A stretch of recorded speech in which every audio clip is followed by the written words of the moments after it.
Well, hello everybody. How's it going?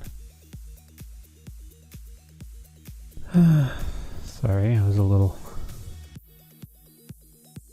over-focused on something. Imagine that, being over-focused on something. That never happens, does it? Never. Oh, it's Monday.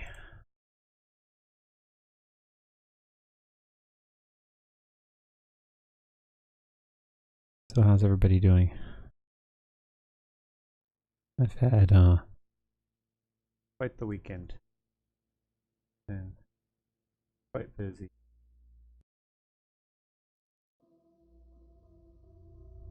Okay. Now we have something playing in our ears. Does not need to be that loud.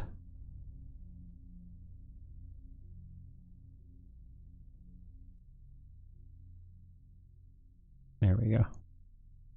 I notice my headphones are starting to get a little tinny. Like, or scrackly.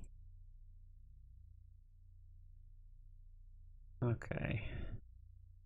There's my lovely mug. How's everybody doing? I hope everybody's doing well. I'm tired. I didn't sleep well last night. Woke up with a headache. Right here. I think it's because I was having a pretty intense stream. What's the mismatch?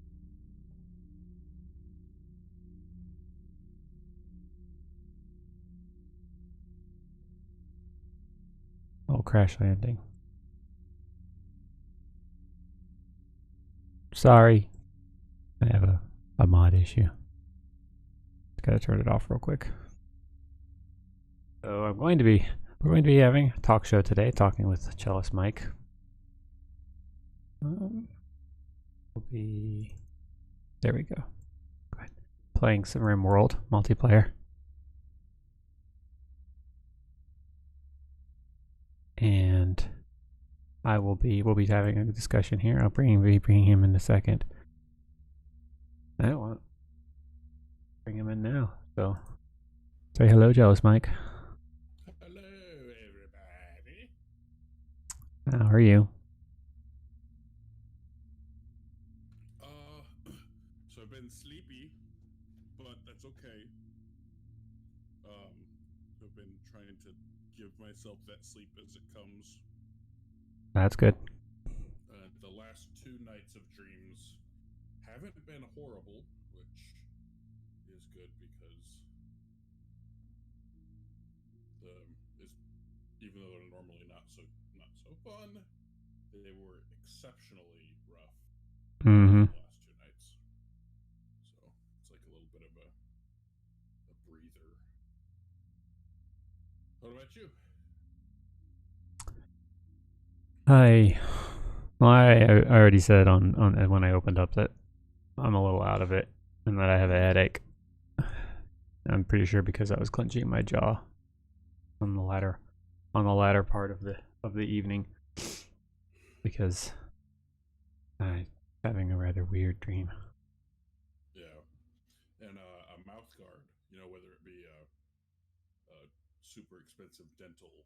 I have one. Mouth guard, or whether it be buy in the store.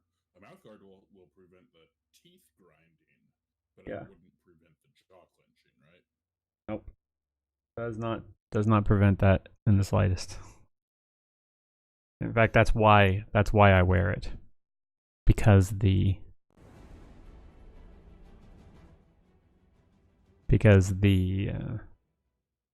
of my jaw clenching, my teeth are grinding a lot. Yeah. So let me switch over to the game screen.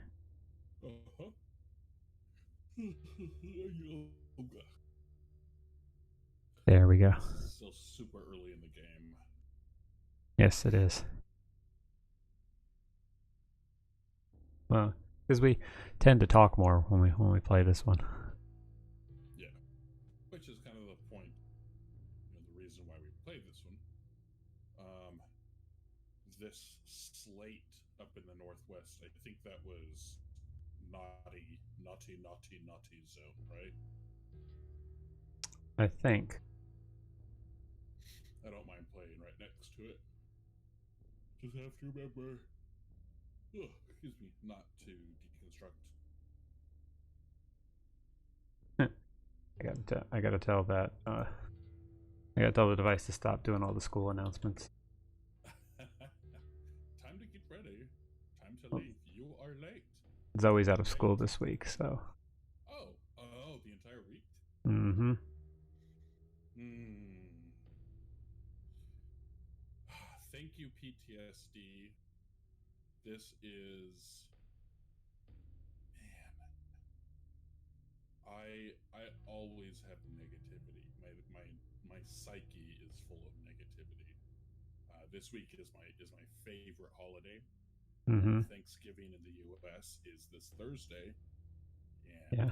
for those who are watching that aren't from the U.S. or haven't gone out of your way to learn U.S. history, Mm-hmm. um, Thanksgiving is our kind of inaccurate celebration of Native Americans helping white people survive when they first got here. Which that side of it is kind of horsepucky. I mean, there is some truth to it, but excuse me. I really hope the stream couldn't hear that. Couldn't. You should probably not draw attention to it. But I love the food. It's a giant feast. It's probably the closest thing that in the United States we have to a feast. I mean, big holidays, Christian holidays like Easter or Christmas. They have I guess kind of approximate feasts, but not to the same extent as Thanksgiving. And I am very food motivated. So Thanksgiving is my favorite holiday, and thanks to my PTSD, the fear and anxiety, I haven't been able to keep or hold or keep a job. I the one job I can do is the job that drives me insane. That like the reason why I am so negative right now is because I came back to Georgia and was working that job for a year. So it's like, Yes. yeah, I can do that job. I can go to work. I'm really good at that job. Um, and it ruins me. It just eats my soul. It it makes me feel like I'm a monster who should be put to death. It's like that's like I'm not suicidal, but it's very much I deserve to, like, if the death sentence, if warfare and if death are appropriate punishments for humanity, then me when I work in that job, I feel like I deserve to die. Like that society is a better place if I were to die. So yeah, that's not exactly the best environment for me to be working. You think?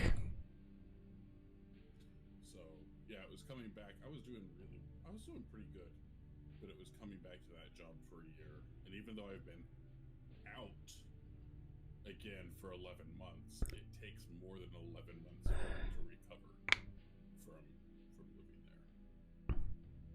Oh, I'm super quiet. I'm sorry. Let me. Hang on. I got it. You're gonna have to hang on a second. I'm having issues. My system is having issues, and it's not evident to the stream, but I'm having some issues over here. Oh, okay. Yeah, I was going to say I'm cranked up pretty much as high as I can get without introducing. No, remember I have to turn you down when I'm watching you in Discord. Oh. Yeah. But when you're streaming, you have to turn it back up. Yep, I just forgot. Okay. So. Well, that was super quiet when I'm talking about really really heavy stuff. But yeah, so It just depends on how much he actually heard. yeah. So I was just talking about how it's not that I can't work. It's that the only job that I can really do, which pays a crap ton of money, by the way. It's selling my soul for a really, really valuable amount of money, but the only job that I can do destroys me. And so because I came back to it for a year, I now am back to a place mentally where I can't do anything else. And I'm poor again. My income is, and I'm in some debt. So anyway, so for my favorite holiday, I have to stay at home, and I can't go visit family. I can't go visit friends.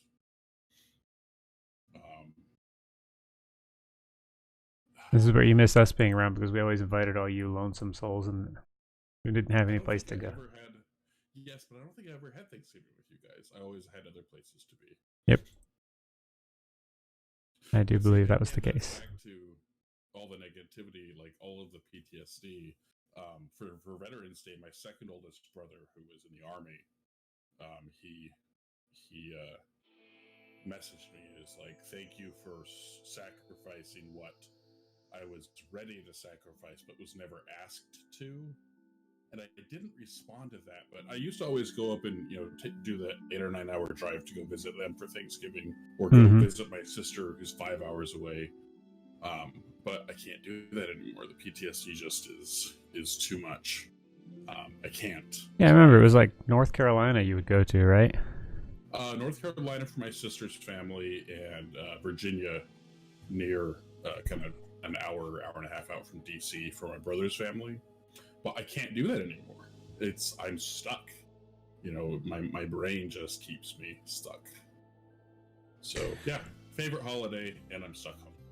Yeah, I just had I just had my parents just come here. Wasn't me getting parents isn't as bad as the in-laws. My father-in-law came. My father-in-law is actually, he's one of those people who I actually feel like I can open up to and talk to. Other members of that side of the family, maybe less so, but well, I think it's easier to.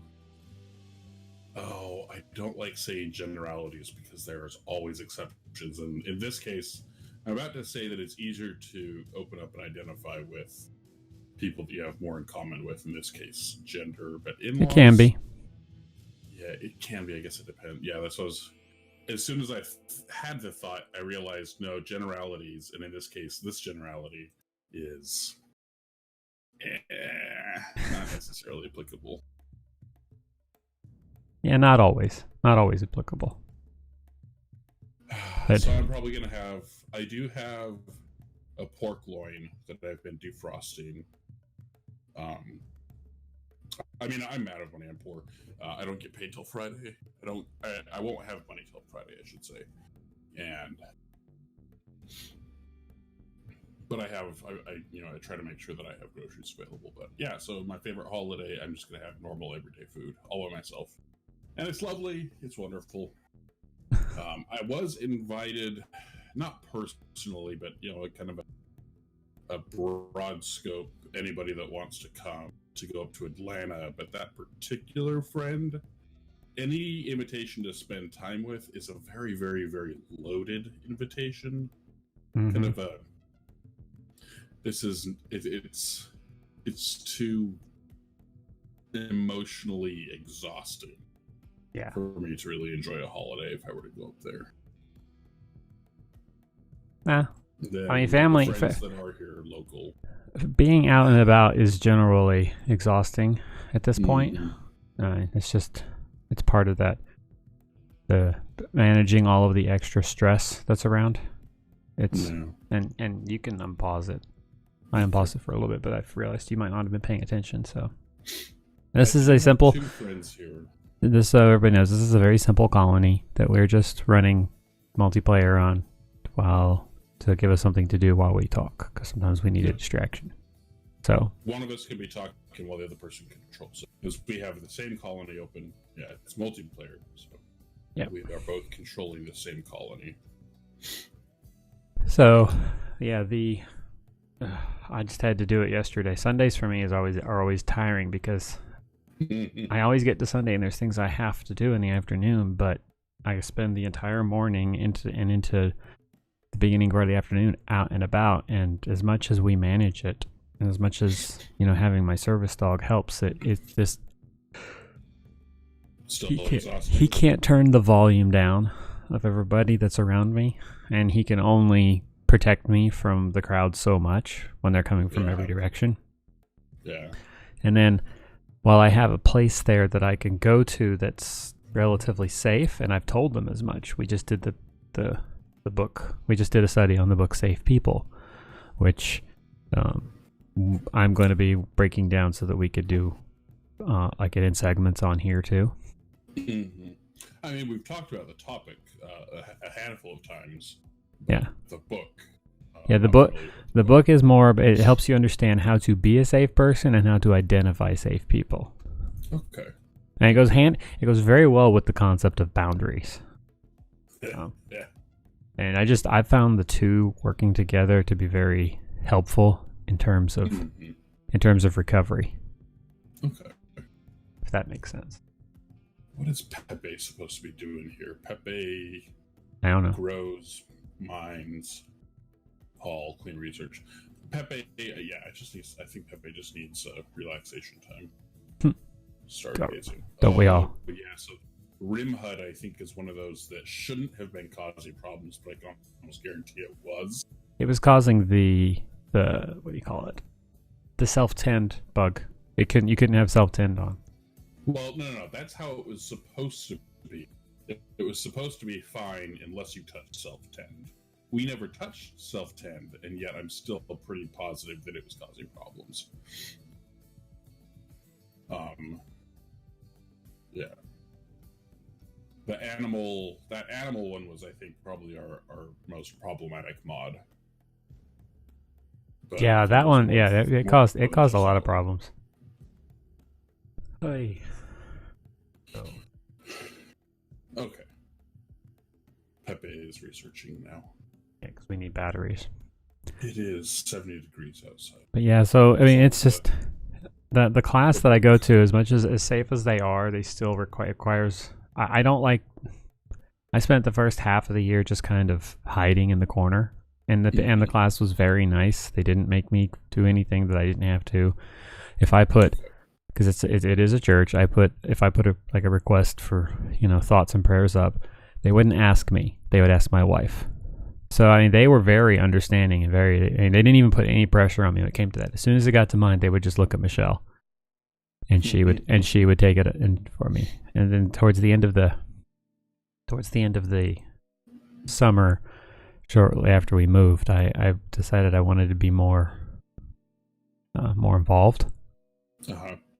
Just wanted to not hide as much. Okay. And involved in that. Just have to not in that specific group. Oh, okay. So like in discussions, if we're talking about if we were studying boundaries, and there were group discussions, and we always have group discussions, because we sit at tables, and it works better that way. I would make myself take part in the conversation, and I would make myself try to share. And the class was fantastic. I've mentioned this before, but the class was fantastic. They wouldn't look at me. They would all, as soon as I'd raise my hand, someone at each table would notice, and then they would kind of give this little hand motion signal, and everyone in the room figured out really quickly that signal meant, quiet down, Guthron's going to say something. They adapted to it very, very quickly, and they still, even it's getting a little easier in that specific environment to speak up. They still will still quiet down, so I don't have to. But you don't realize it until you're in another environment where you don't have that, exactly how important that is to feeling safe. When the people that are around you, even if they don't really understand the full scope of what it is you're dealing with, they understanding that there's problems. And I think interact with you takes more.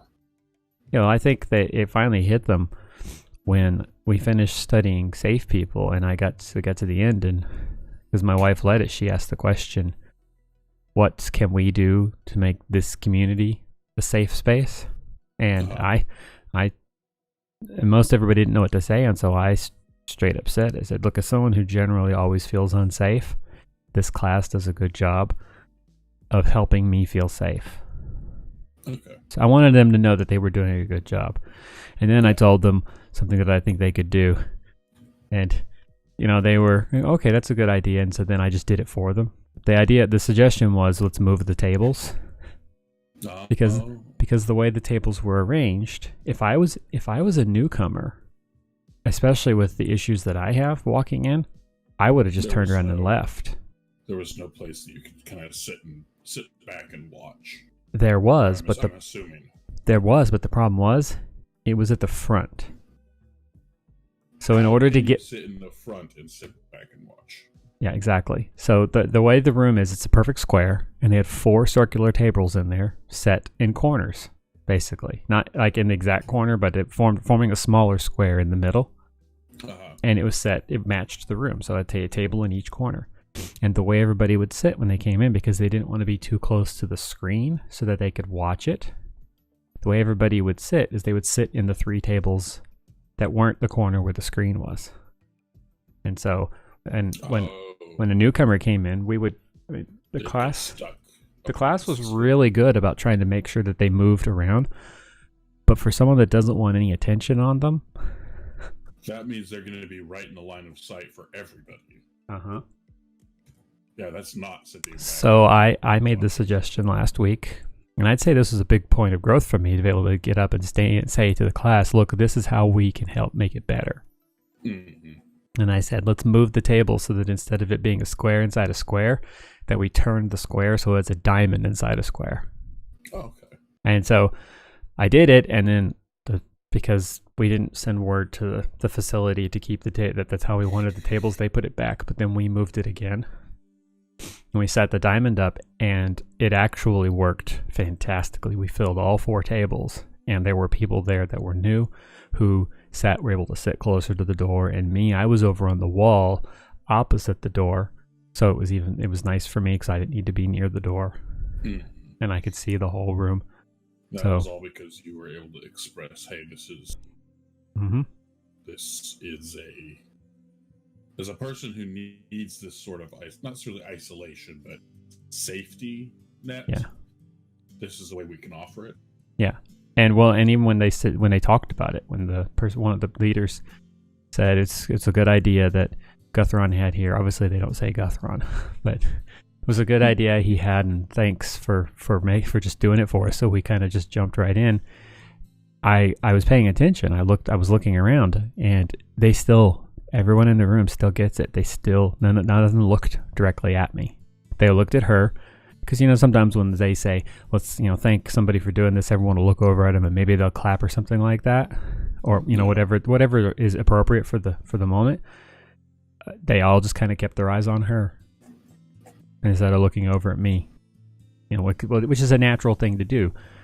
You mention somebody and sometimes they'll wave, the person who's saying will wave their hand at the person so everybody knows who it is. She didn't even do that. So it's fun to see how I've been able to train this class.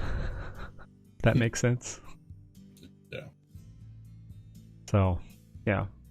But I set that as a goal for myself. I wanted to push myself in that environment because it was safe. So, and I ended up teaching twice this year. And I did I did a presentation on extra life to them. Really? So, yep.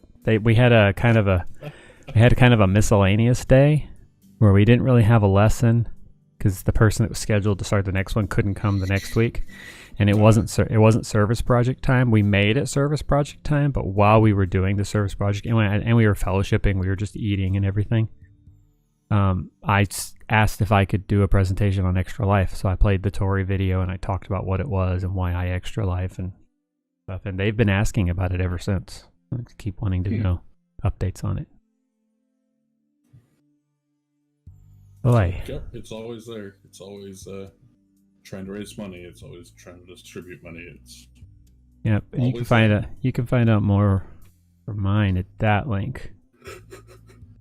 And I think I still have the command. I need to make a preset for it. I think it's just this. And that's for Cellist Mike. Oh, nice. Thank you. Mm-hmm. He's born in the hospital that my daughter was born in. It doesn't really show on my page, but that is correct. Mine is set as just Children's Miracle Network. And with Extra Life, that means that anything donated to mine will go to my local hospital. Because I don't have a specific hospital designated, Extra Life defaults it to the closest Children's Miracle Network to my registered address, physical address, which happens to be here in Augusta, Georgia. So the local hospital is who gets those donations. I would have had a specific hospital designated, but when I was setting it up, I made a change. Yeah. I thought it was... it didn't turn out what I thought it was supposed to be, and I wasn't able to re-change my hospital after I had set up the page. Yeah. Oh, I have a command in here that you're gonna like. So I'm gonna use it on myself. But here you go. If you're looking at the chat, you can see it.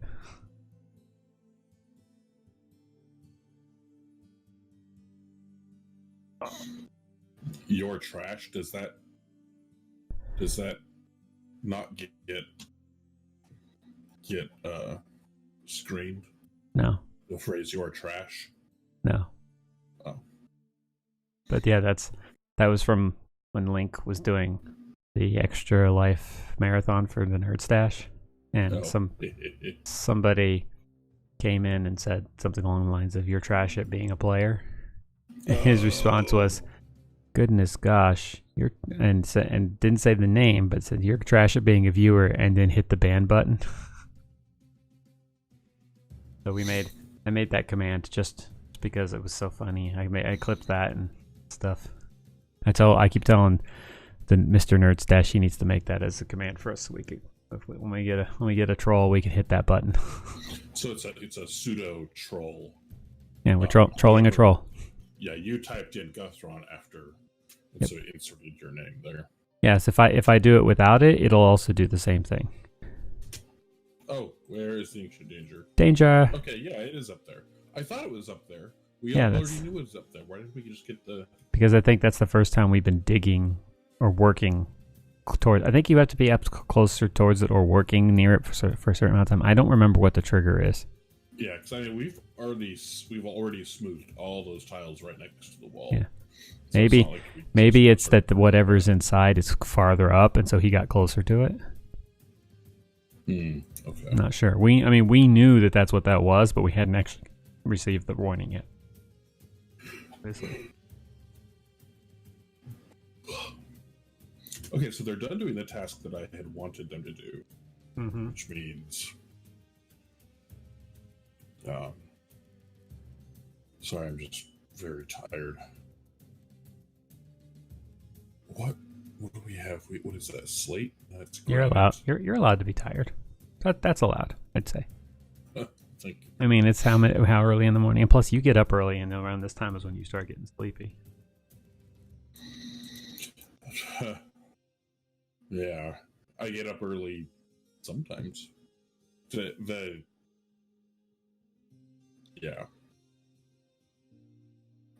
You can't. When I wake up early, it's pretty common for me to get sleepy throughout the day. Yeah. And that's been the case. What's happening? What's happening? Oh. Thanks for the subscription. Ooh, look at that. 15 months? I didn't know Prime was a 15-month subscription. Well, he keeps track of how long it's been going on. Oh, okay. That makes sense. Oh, you know what I should have done? I should have renewed the Prime on Veterans Day. It's fine. Yeah, so I don't know, everybody tries to show how loyal Americans they are by celebrating veterans. I personally don't feel comfortable with that, but I think it's better than, the post-Vietnam era where there was, the protesting of the Vietnam War translated and functionally was a protest of the soldiers in many cases, and that was really rough on people. It's one thing to vilify an idea or an ideology. It's another thing to vilify the people themselves. Yeah. Honestly, at this point, it's become one of my least favorite holidays. Yeah. I don't like celebrating war. I don't like celebrating warriors. In this case, veterans. I don't like it being highlighted for me at all. Exactly. There's some of the things that make it hard for me are just, you're thanking me for something that I feel like a terrible human being for. Exactly. But they just do it. And I never really know what to say. Oh, that thing's on the ice. That would be fun to go to. I mean, isn't that the point? Where are we? I'm looking at the map. It's a small world, so. I know. I'm just trying to figure out where we are. Oh, I see us. Left. So we're at least going to have to go. We're at least going to have to go southeast for a while before we head up. Oh, that's down the road. Excuse me. It's bad we can't make boats. It'd be a lot easier. No mod for that yet. Oh man, excuse me. Yeah, I really just don't. I don't like the day anymore. I don't like the attention. Well, it's like everybody feels like they have to say something. Yeah.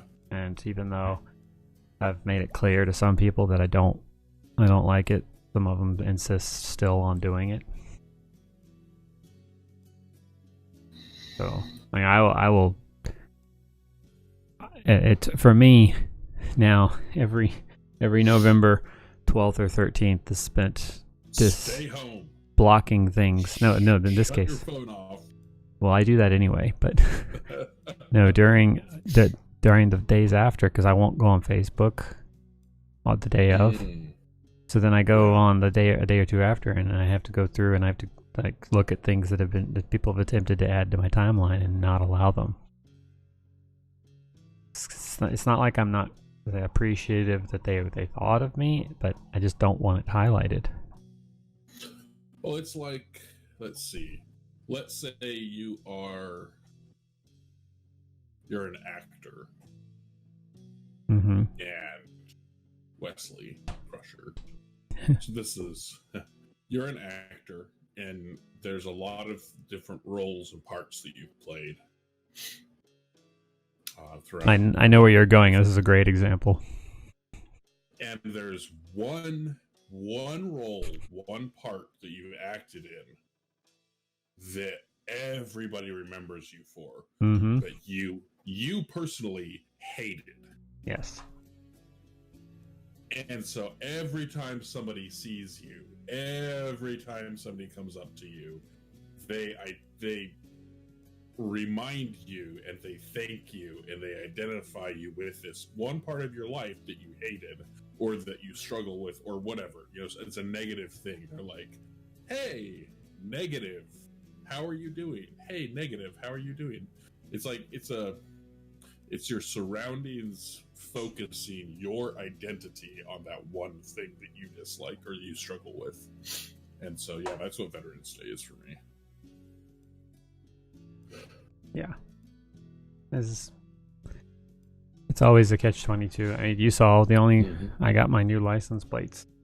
It must be I'll be honest with you, the main reason I got it wasn't because I wanted to show off that I was what I probably because you saved like $25. I mean, there's the whole process. It normally would cost close to $100. I got, because of everything, I got it for 11. It's massively saved on my registration. But really, when it comes down to it, there are benefits that are attached to the plate that are more important to me than people seeing what's on the plate. So, like most of the expressways around here now, we drive on for free. Oh, cool. I think, and there's a lot of places where they charge for the parking that I now won't have to pay. Yeah. That was, I mean, if I'm being honest, that was the more important reason to get that, other than, you know, to show that I'm a veteran. You know, I mean, you saw the only medal I was willing to put on there was the volunteer one. Mm-hmm. So it's nothing like what service I was in or any kind of other medal that I could have put on there. I mean, if I really wanted to be a troll about it, I could have put on there the Korea Defense one, because I went there for 2 weeks to do an exercise and then stayed an extra 2 weeks to run a marathon, and because that put me in the country for 31 days, I qualified for that medal. But I actually was proud of the fact that even though the Air Force screwed it up and didn't give me the last one, I earned 3 of those. Yeah. So my last day in the service, they gave me my unique one. Yeah. Just so many screw ups. And I didn't really push for it. It was people in charge of me that, oh, fantastic. Hey, you took our cow.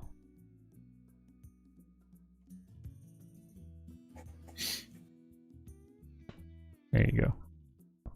When you take our cow, we take you. Yeah, you're gonna be meat for our colony because you made it so we don't get the milk. So you took our food source. So we're going to take you. Yeah, that's the bigger part. The fact that they took our food source, our milk, our continued milk. Mm-hmm. I mean, sure we can turn the cow into some meals, but yeah, but it's not a renewable source. Yeah. So yeah, it's November for me is always now a split, because I get the first half of the month where I'm just dreading. I mean, no, first part is there's Extra Life. I'm always looking forward to that, but the build up for that is mostly in October. But then as soon as that's over, then I gotta wait right out the next week until that one holiday is over, and then the aftermath, the fallout of it, and then it's Thanksgiving, which can be good or can be bad. Now this year we're just staying home and stuff, and I love me some pumpkin pie. Oh yeah, I've already bought. As much as I said it's gonna stink, I've had some pumpkin pie. So yeah, it's the November is a wave for me. Okay. Goes up and then it goes down and then it goes up. Man, how do I have a subscription to your channel? Somebody must have gifted it to you. Oh, I think I just didn't understand how the subscription gifting works. Yeah, you can look when you look at your subscriptions page, you'll see the difference between paid ones and gifted ones. I get random ones gifted to me all the time. Essentially what they've done is Oh, man. Yeah. Yeah, my wife just pointed out another negative of November. Veterans Day? No, it starts on a high with Extra Life, and then it goes down to a low with that holiday, and then it goes up with Thanksgiving, but at the same time, Christmas is coming, so you have to, if you haven't already been being my mother about it and getting things throughout the year, you have to. There's inevitably things you're going, parties you're going to go to and things like that, and so then it's money. Yeah, money. And then you get the new year, and so then you're facing the whole, the whole, what did I do with my year? And that there's another year coming. And then right after that, right as I'm in the middle of the new year, then I have my birthday. Some more attention. Yeah, exactly. That's another day where I have to basically hide from Facebook. And my phone will be going off all day with people sending. That's the part that I hate. Yeah. It's like, oh, well, you're doing it for them. It's like, okay, great. They get their own birthday. And guess what I get for my birthday this year? Besides attention, unwanted attention. Besides that, you get to turn 42. I don't know, 42. Yeah, 42. Well, that's a positive. That's not a bad thing. Yeah, no, I get it. Only 40. My wife was very nice and gave me my daughter for my birthday. But that means that every time there's a birthday, I get a kid of a certain age. And this year, I get a teenager for my birthday.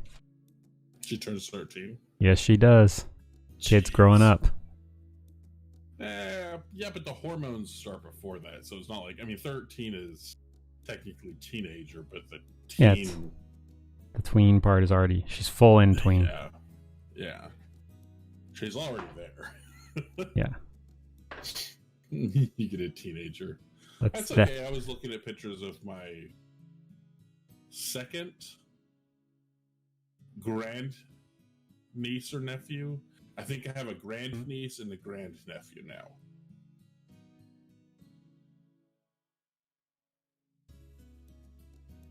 Sorry, what was that? Grand niece and what?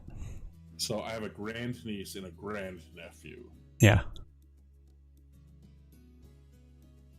How does that make you feel? Having older than having a 13-year-old child. It does. Yes, it does. That would definitely make me feel older, having grand nieces and grand nephews. But I mean, you're the tail end of like a whole family of siblings. Yeah. So that's kind of to be. I think I was almost 10 years old before one of my uncles was finally in college. That gives you an idea of how late he was compared to my mom. Yeah. The big gaps in age between siblings introduces some things like a 34-year-old grand uncle. Mm-hmm. Or great uncle. Well, at this point, Zoe doesn't even want kids, so. Thank heavens. So you saw the link that I sent you the other day, the voluntary human extinction movement. Actually, apparently she's not holding as hard a line on that anymore. Oh, man. You just need to show her birth videos. Hey, look, we did our part in that. We only had one. Yeah. You guys are still, one or two. Yeah. If your net output to the human race per person is 1 or less, then you're doing your responsible duty. Someone's got to make up for the octuplets of the world. Yeah. So this is not commentary on this is not anthropological commentary on my part.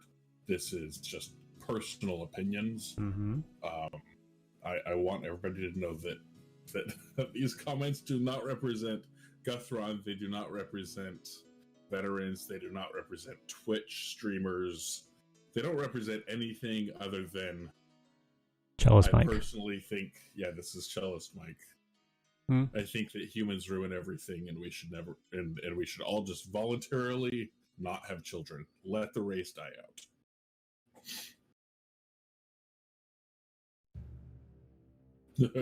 Not a popular opinion.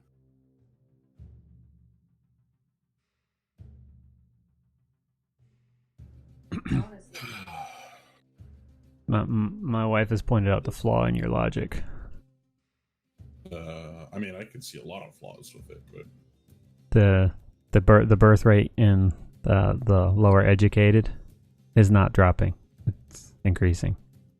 That's true. Yeah, and in the U.S., it overall decreasing. like we're in a population shrink by a very, very, very small margin, but yeah. Yeah, well, it's not as profound as it is in some other countries that are severely suffering. Yeah, it's a very, very minor. Japan is suffering from a very low birth rate, and Germany is also very much on a path. Anywhere that has a high education average, high average education level. Japan's problem is so severe that they send their people home once a week to do something about it. I don't know if it's everybody.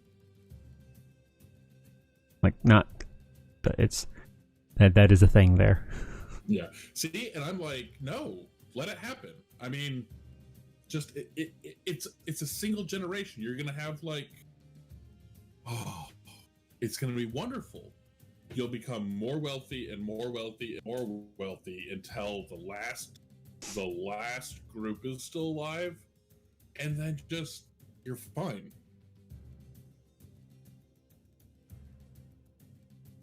So, as he said, the views expressed there are his and his alone. Mine and mine alone. Yeah. This is just me. Okay, so.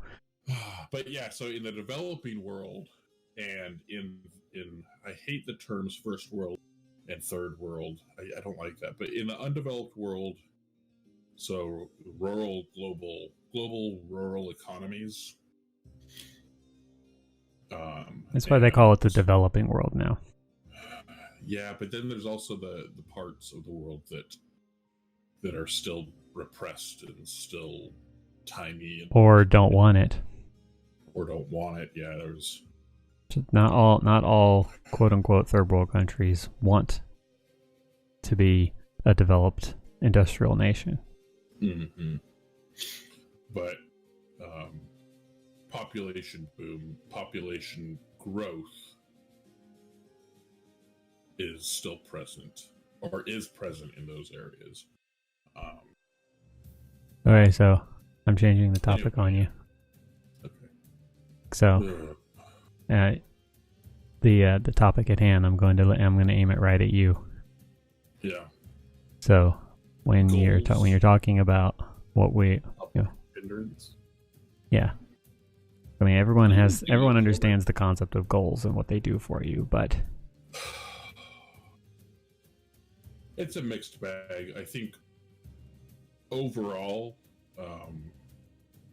maintaining goals, having goals. So not necessarily achieving them, but just keeping goals on my to-do list. No, I'm making to-do lists of goals. That's a hindrance, but having goals, having things that I'm striving for, the hope aspect of it is a help. Now, there are definitely times where it becomes a hindrance. When I'm struggling more, when I say struggle, one of the things that I mean sometimes is struggling to achieve my goals. And well, have you determined a type of goal that's harder to achieve?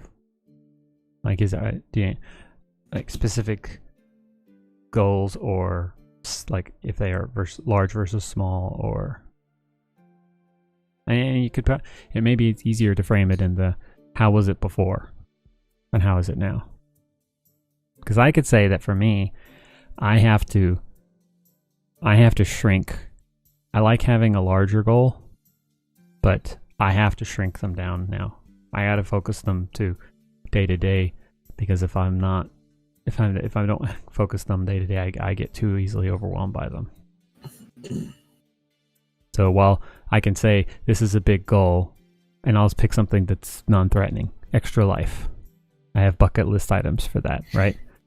I want to participate in it every year. I want to fundraise enough to get more of these, because it's a something I can look at and go, hey, look, I did something positive. And then, now, and I want to do better than I did the previous year, right?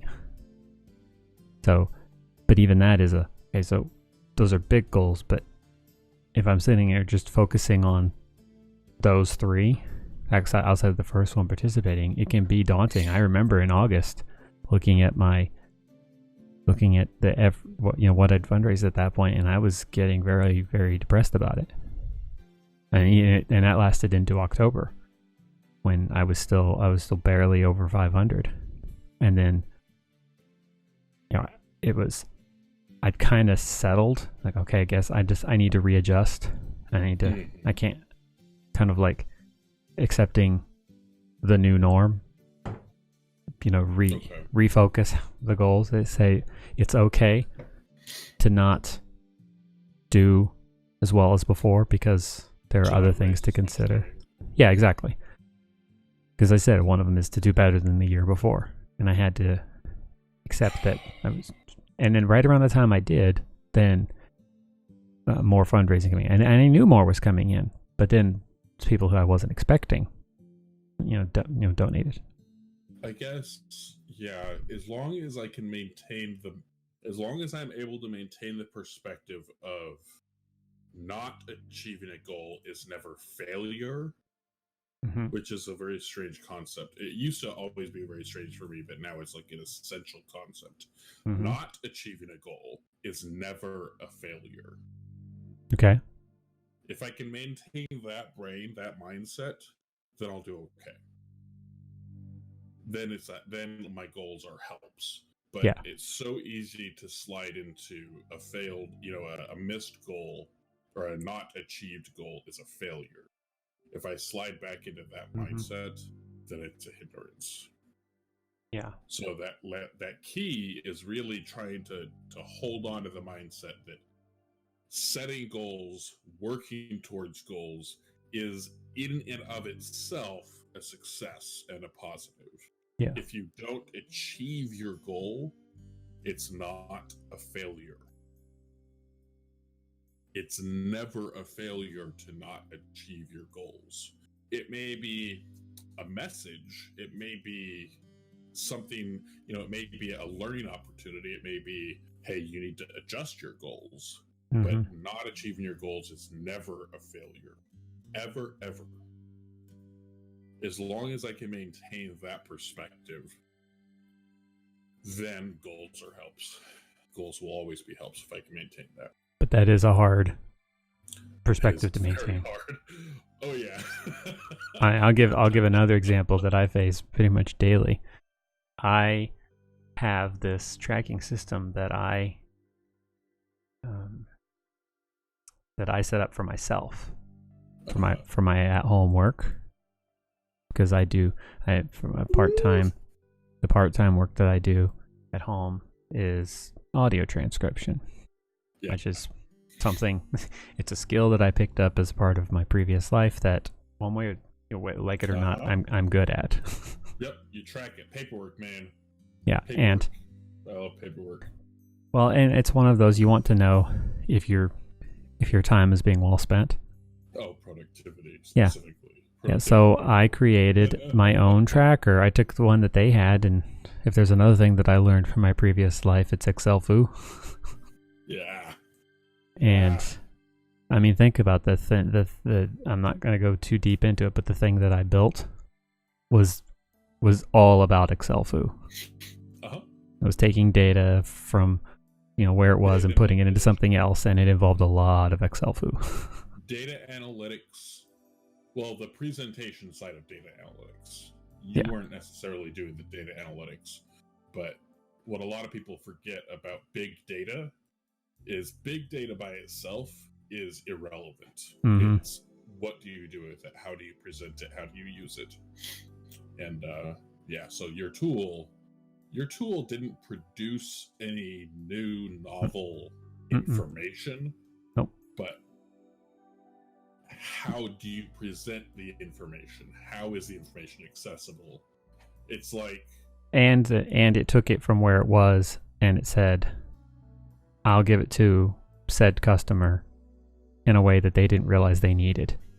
Yeah, it's like the most expensive wine in history, or the most delicious drink in history. If you're drinking it from a dirty toilet, is it really good quality?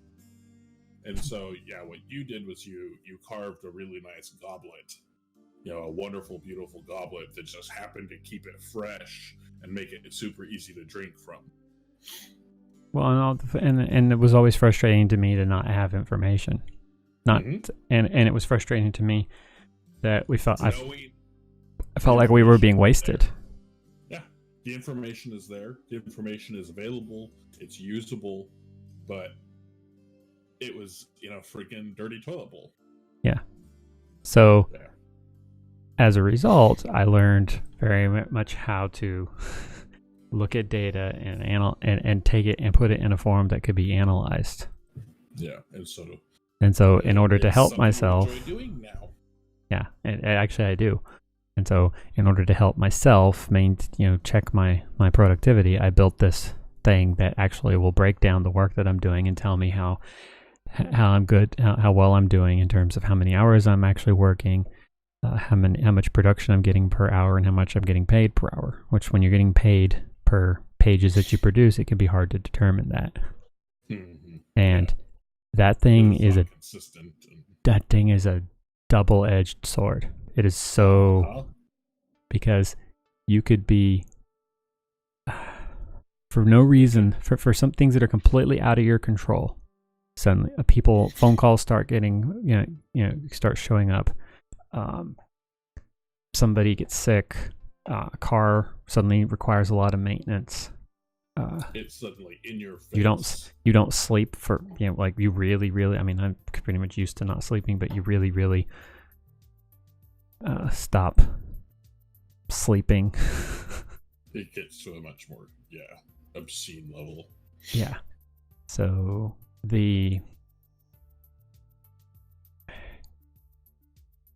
because of that, you can suddenly see all those rates drop and plummet.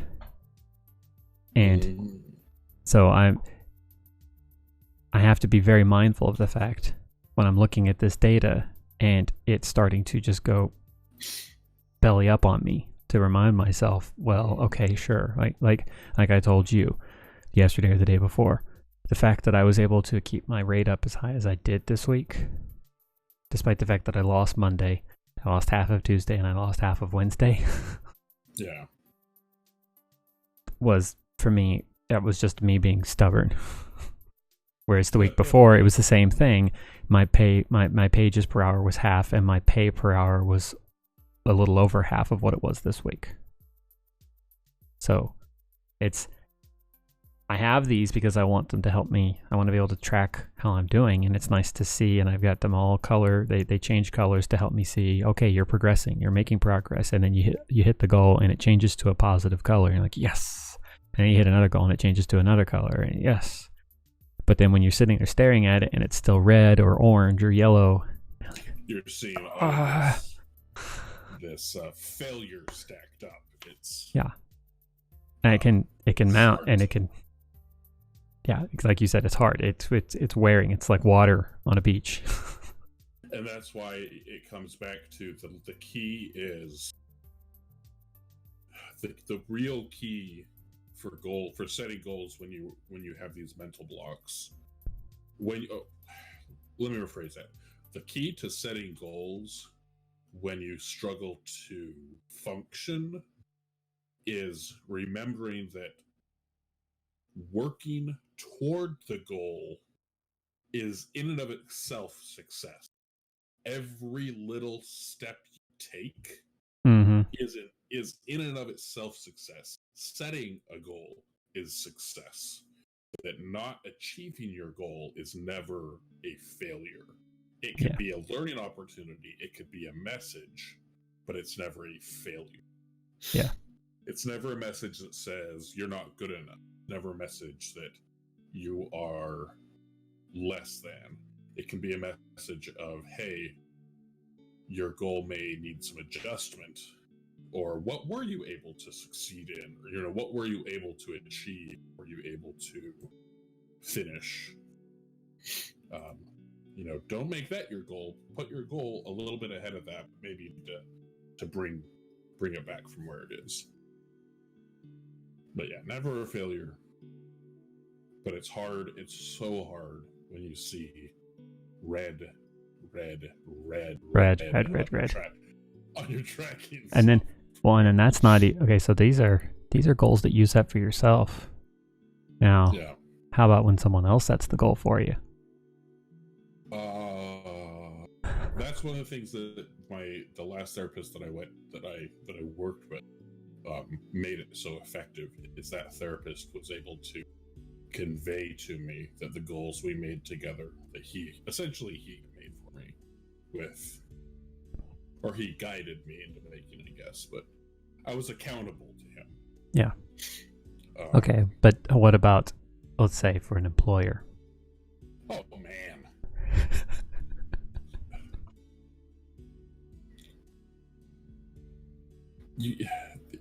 You can't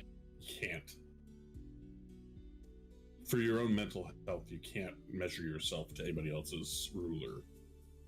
Well, and I'm not talking about they say, okay, these are, what was it we always had to do in our previous life? We had to set expectations for our subordinates.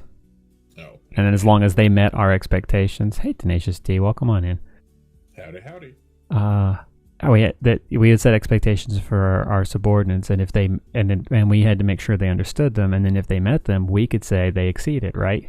And then it was a fight with everybody else. Say, well, I think your expectations were too low, but that's separate. Oh, yeah. I'm just talking about you have a work productivity goal that's required as a part of your contract. There was a guy that worked for me that he was great, man. He did his job so well, and I was always very clear to him, expected out of him, and he freaking shone. And then when it came time to write his performance report, I did, and I wrote him as amazing, and I justified it to my bosses by saying, like, hey, this is what I expected out of him. He was aware of what I expected out of him, and he did amazing. That's why. Yeah. And exactly like what you just mentioned, that my expectations out of him didn't meet their expectation. Mm-hmm. And I told them, I said, if you don't like it, you write it. Yeah. They didn't like that at all. No, they didn't. I didn't like the system where they would put so much on us, but then fight us with it tooth and nail. Oh, solar flare. But yeah, how's it going, Tenacious D? Did you get the rest of your stuff done yesterday you needed to get done? She was playing The Sims. I watched for a little while. I had my wife sitting right here next to me playing The Sims. Baby challenge. I don't think she's doing that one anymore. Oh man. The streamer I'm talking about, Art. Man. So, Art is doing another Legacy Family Challenge. I think she's on Gen 3. Gen 4. Tenacious T was doing the 100 Baby Challenge, but yesterday she was trying out the new university thing. Is this Sims 4? Okay, yeah. Sims 4. Yeah, Art's like, I'm not doing a 100 Baby Challenge. I wouldn't enjoy that. I completely agree. Toddlers are hard. Yeah.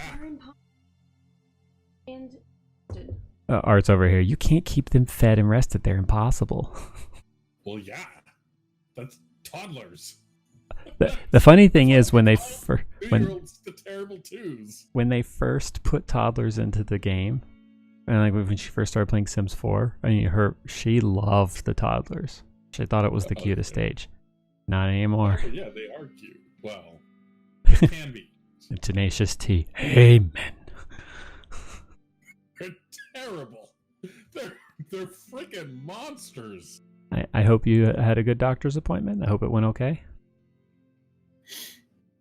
I actually have to schedule an appointment with my doctor because I got that MRI done and they need to view the results. Always red. That would be horrible. I really would hate to see what if I was a sim, right? If we had the same sim thing over our head with our own bars to read our thing, I would hate to see what mine is like now. I would be perpetually orange or red. Yeah. Well, you are amongst like we're your peers in this. We are. Here, I have PTSD and social anxiety. Stills Mike has that. You're in the right place. And I have a counselor in training standing next to me, who eventually she also has depression and anxiety. I'm going to get her to eventually do some little tidbit, like little moments, like those 30-second clips or minute clips of things that I can play that are mental health related. But that requires time, and yeah. Well, fingers crossed. This is you hit it off with your counselor. Yeah, it's really important. It's really important that finding the right counselor. This person might be perfect. This person may be okay. Don't be afraid. Don't be afraid to try to if it doesn't work, don't be afraid to find something else. I had to do that with the VA, and my wife. We were looking for something else, and my wife stumbled upon a specific type of therapy that worked for me, but it also allows me to do it through here. Oh yeah. I've said this before, but I'll say it again. Part of the reason that I can stand here behind this microphone and that camera, and usually there's a green screen over there, is because I spent from June to December January before I started streaming regularly again, because I took most of 2018 off. I spent from June to December into January, and I still do once a week usually. Yeah. Standing here behind this mic, in front of that camera, with a green screen there, doing therapy. This has become my therapy space. I mean, once you've found a good person, it's amazing. But yeah, it can definitely be daunting. I mean, just as an example for you, the counselor that works for me, they did retreats, right? I went on one retreat, and then I did a spouses retreat, so my wife went, and it just the style of therapy and the therapist just, it's good for me, didn't work for her. Everybody needs a little something different. So yeah. Your care and recovery is the important part. So don't stick to something just because. Therapeutic rapport. There's the word. I knew if I kept talking, she would come over here and say the word I was looking for.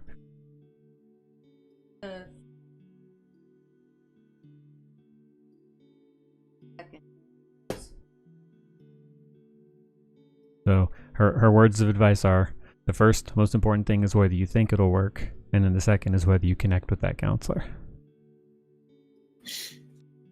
Yeah, it can be.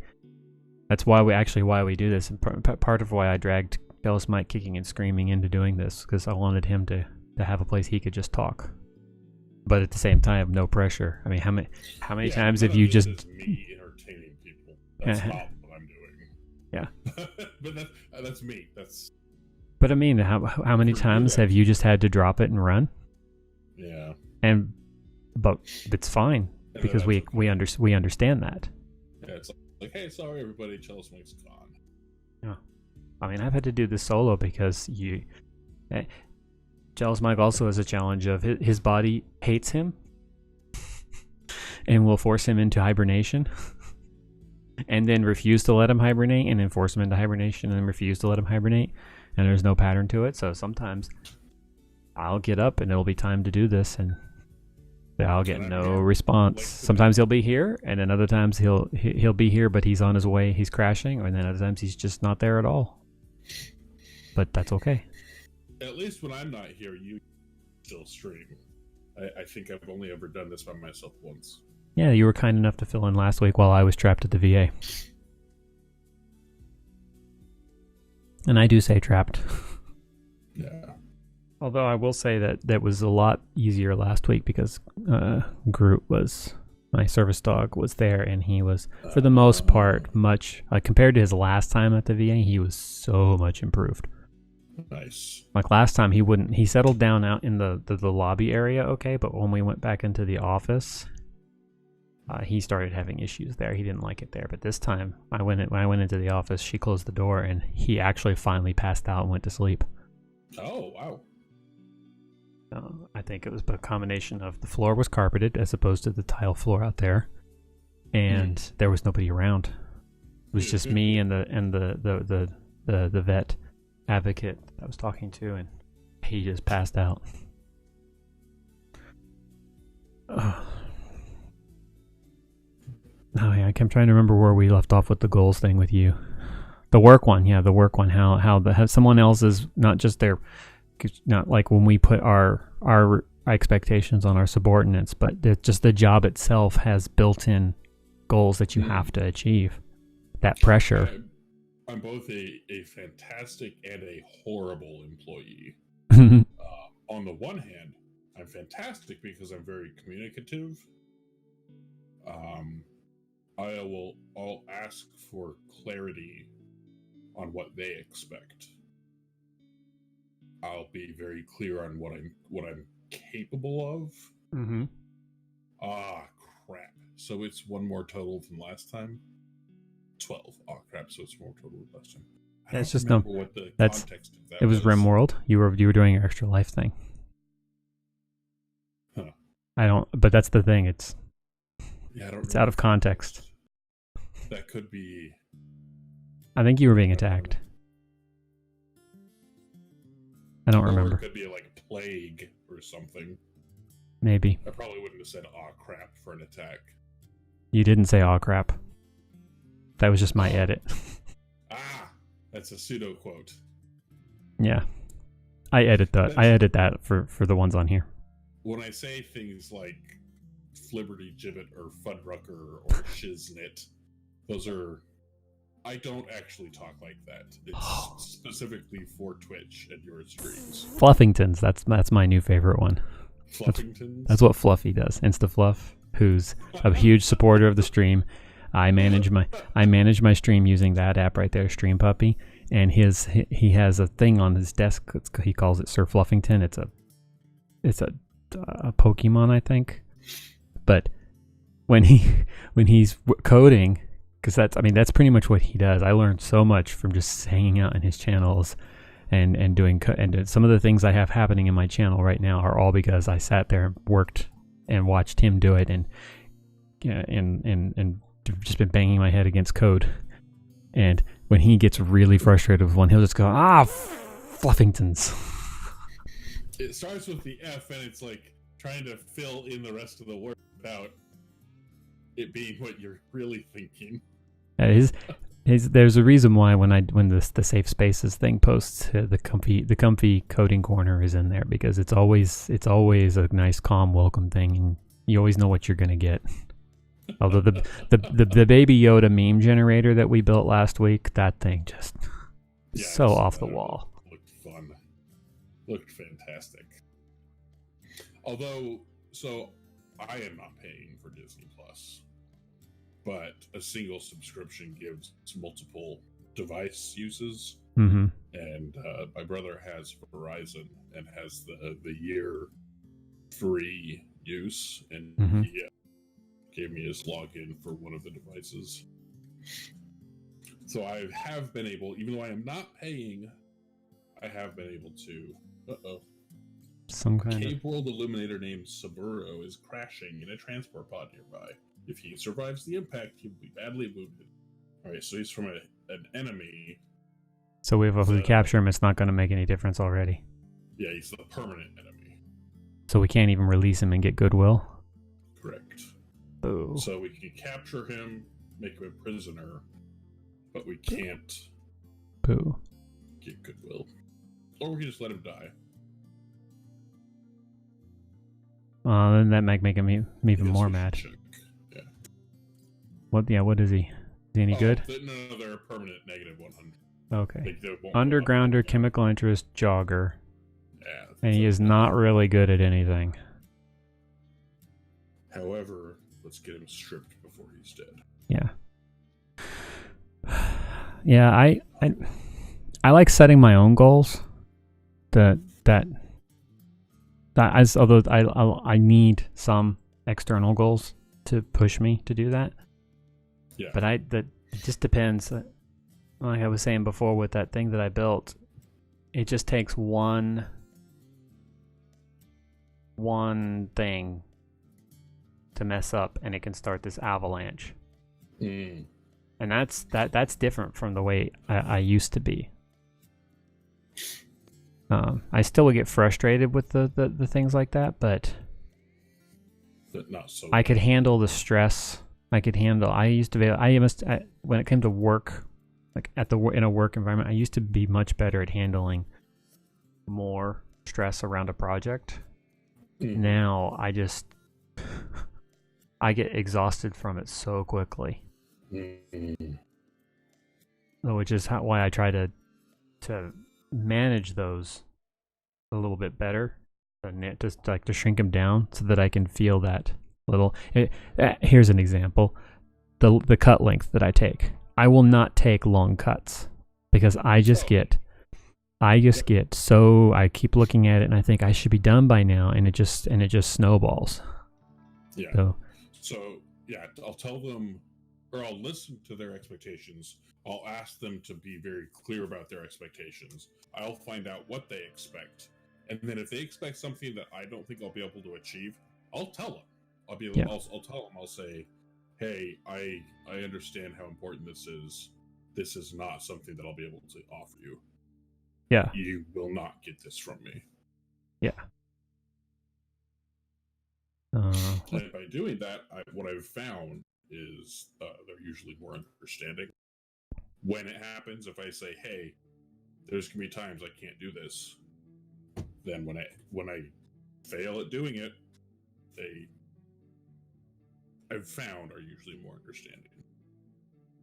Communication does help that a lot. I mean, when I applied for the job that I do now at home, well, first off, they caught me by surprise, so I wasn't prepared for the phone call. I knew the phone call was coming, but I thought it was going to be on Skype.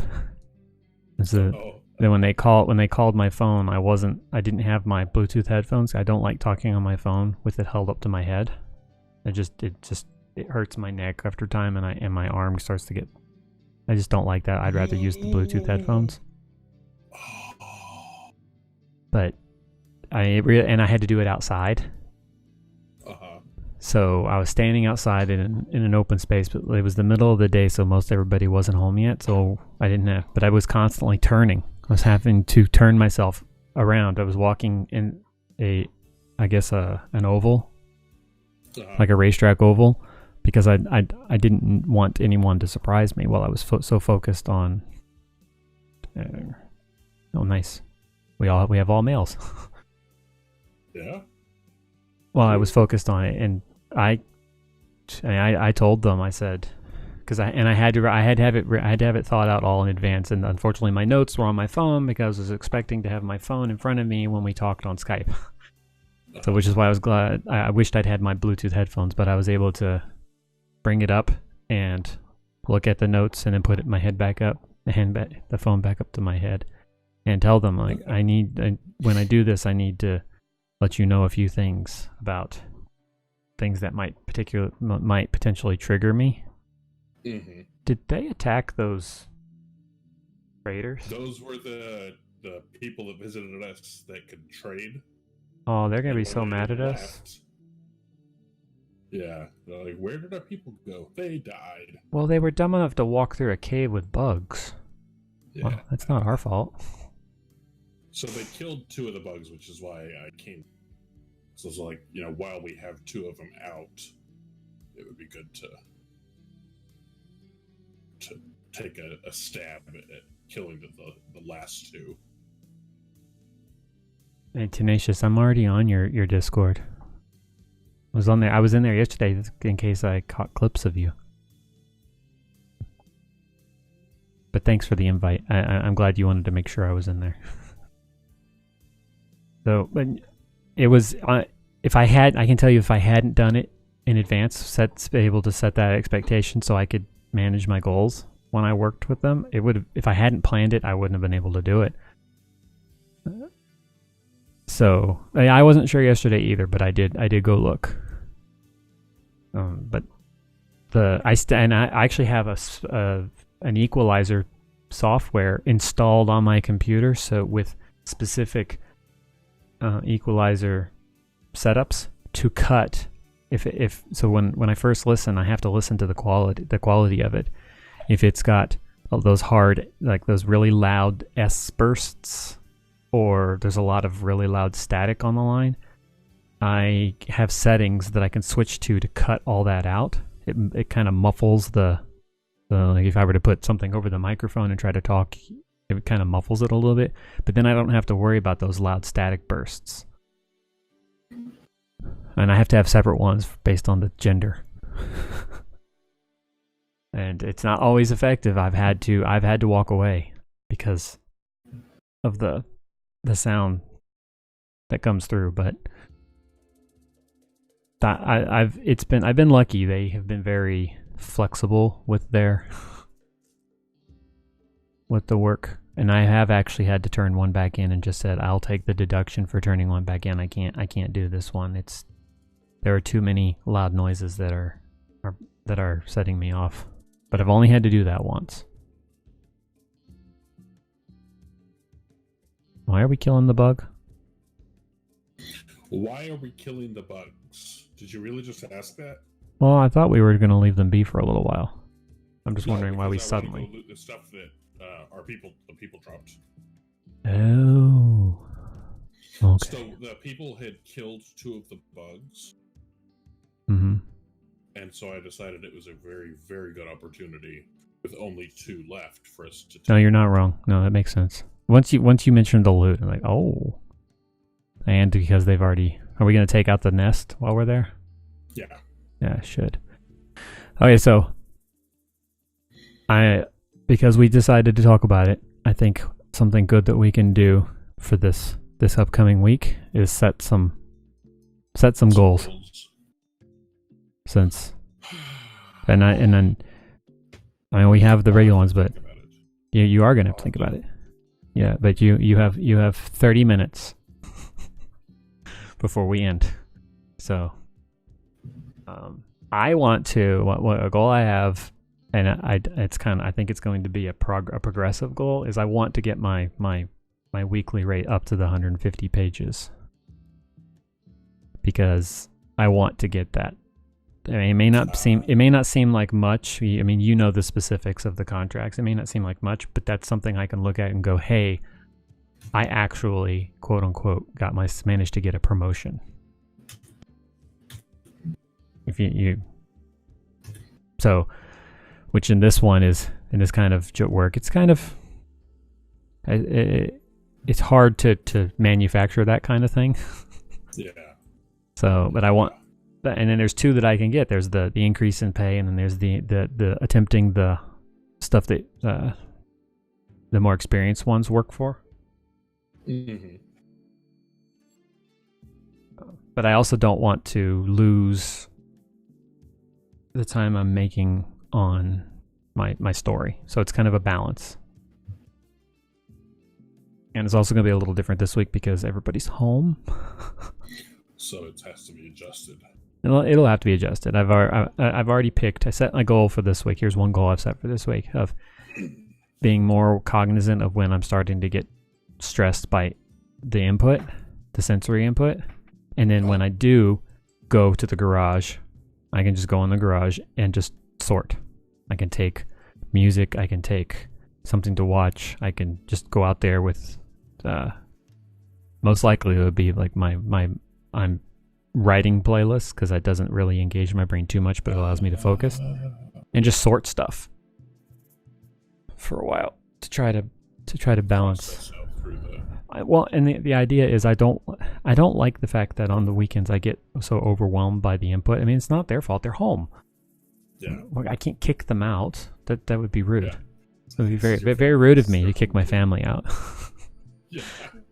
And I don't think my wife would allow it anyway. But it's I do have to figure out a way to manage it. So I kind of have an opportunity I say opportunity. I don't have a choice.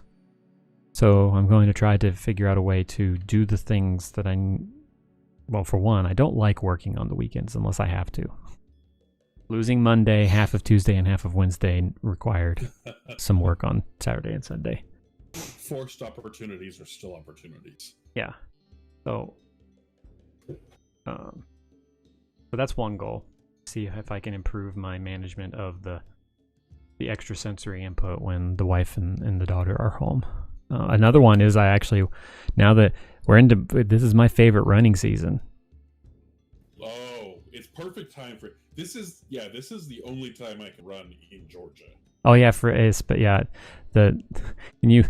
said this one time to, I think it was the last commander that was there, Bork, before I left.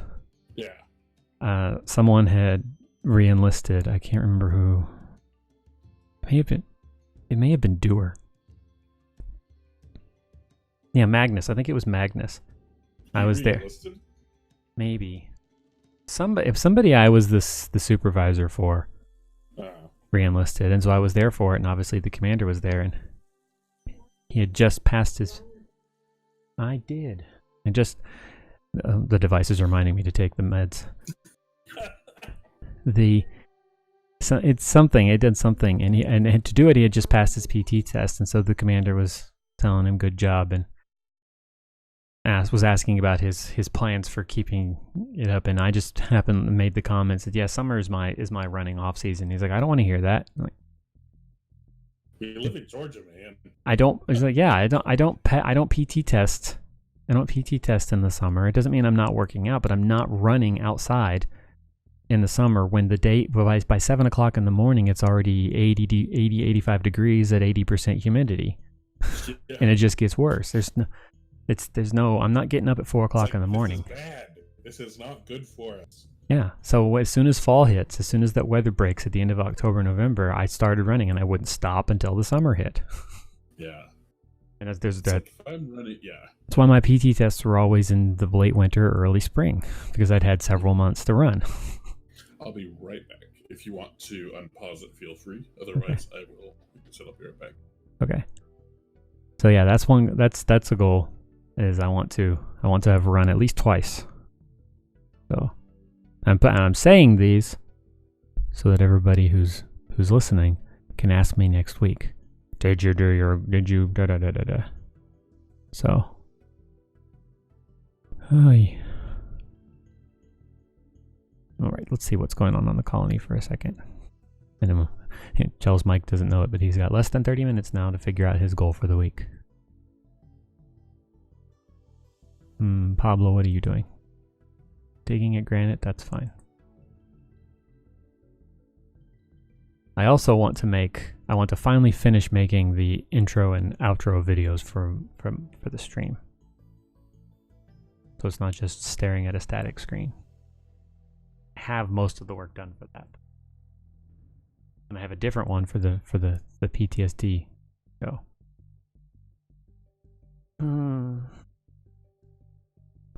Still sleeping. Pepe, what are you doing? Oh, you're both digging. Oh, you're cleaning. Why are you cleaning dirt? This makes no sense.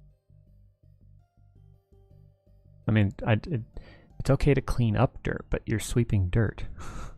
Like, that's on dirt.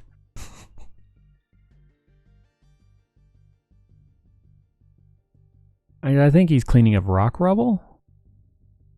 Yeah, he's cleaning up rock rubble. That's different.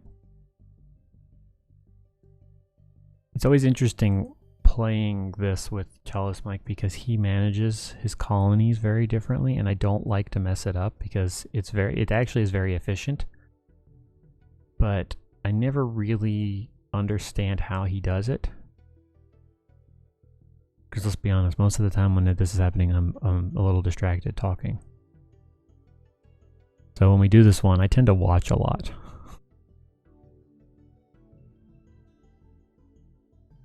Oh. Dude. We need some batteries. How long is the research going? Oh, we're not making any progress. Who's the... this one. Who's the researcher? No one really. Pepe, put this in the freezer before it goes bad.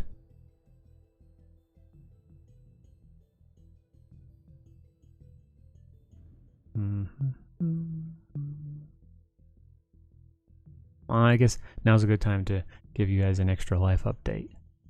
So, I think it shares it. No. Why didn't it share that? It's supposed to say that over 9,000 is actually supposed to say 9,683. That was when I started the year. I did not think I would be that close to 10,000 lifetime raised because I was at 7,000. So this has been a little over 7,000. This has been a very unexpected year in terms of extra life, but it's not over yet. We can still reach that 10,000 this year, so which is $317 away. And I'll go ahead and post that command there. Providence. This is the hospital that I support, which saved my niece's life, and that's how they used the money last year. Then you can find out more at that link. And Cellist Mike, as he mentioned earlier, he is supporting the hospital closest to him, which just happens to be the hospital that Zoe was born at. And more importantly, in terms of the children's hospital side, that was the hospital that a good friend of ours, Cellist Mike and myself, several of their children were born there, and they were high-risk pregnancy births. And one, I think, premature, at least one I know was, and they provided great care for them at that children's hospital. So a little bit of close to home with that specific hospital. And you can find out more about his efforts right there. And we're both a member of this Extra Life team, which I stream to. I need to update that on Wednesdays in the morning and get to talk about Extra Life to a much larger crowd.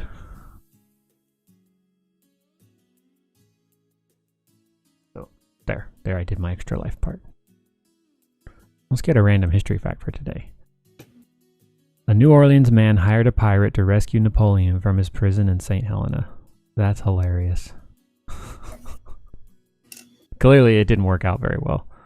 I am back. Welcome back. So we now have 23 minutes for you to come up with some goals for the week. So I'll give you a refresher on mine. Manage the extra sensory input to a point that I can, in a way that I can use when I'm for Saturdays and Sundays when they're home. Okay. And run at least twice. Oh. And I forget the third one.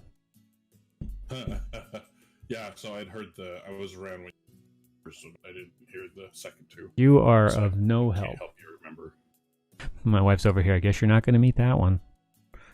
Yeah. I was just trying to think what it was. See, you can't make a goal of remember things. You can make a goal of write things down when I think of them, but you can't make a goal of remember things because you just can't help that. That's been one of the biggest, like when you talk about adjusting to the new norm, that's been one of the biggest, is trying to account for the fact that I am just, as hard as I try, I'm just more forgettable. I'm more forgettable. I'm clearly more forgetful. I'm clearly more forgettable. Okay, yes. So if there's one forgetful. thing that I don't know anybody who's ever met you that would say this. Nobody who's ever met you would say that you're forgettable.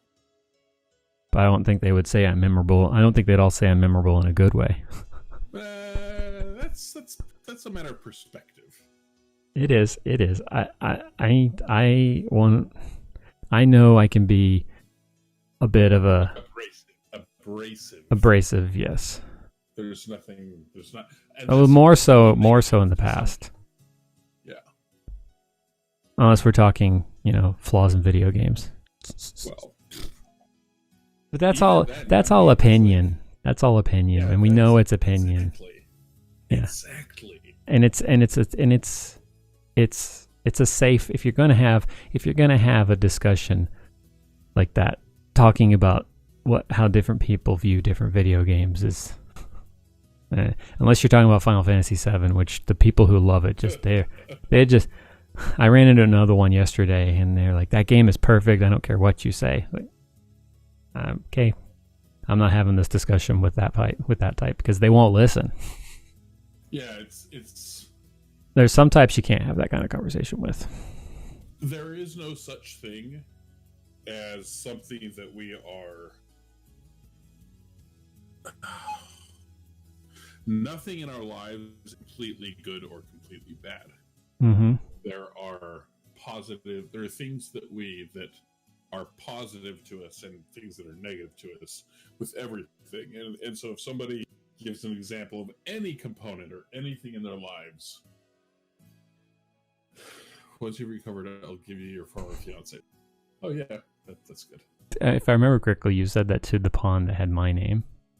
Yeah. That I couldn't not quote that. Once you're recovered, I'll give you your former fiance's lung. I love Rimworld. Former not because they separated. Former because Chalice Mike got said fiance killed. I say got killed. It was a raid. No. Oh no, that's right. This was one of the ones that you intentionally farmed, wasn't it? It was one of the viewers bought Mechanites. Oh. People voted for something negative to happen. That's what it was. The negative thing that happened was they got not Mechanites. What is a Luciferium addiction? Yeah, and it was incurable. And yeah, Luciferium addictions are incurable. They're permanent, and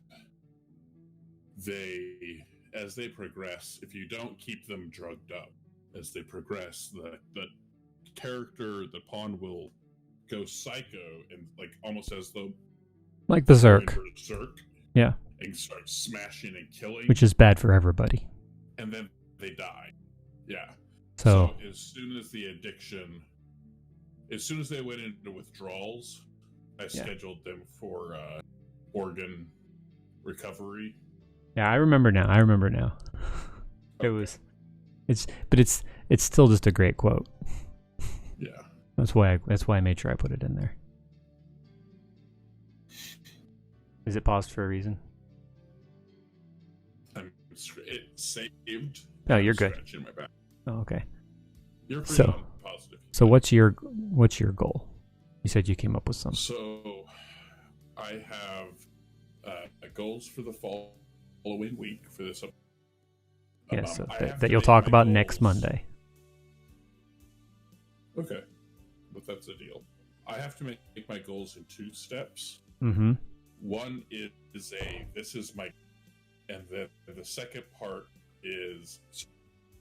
Hang on, you're breaking up a little, so I'm not hearing everything you're saying. So could you start that over again? Your goals are in 2 parts.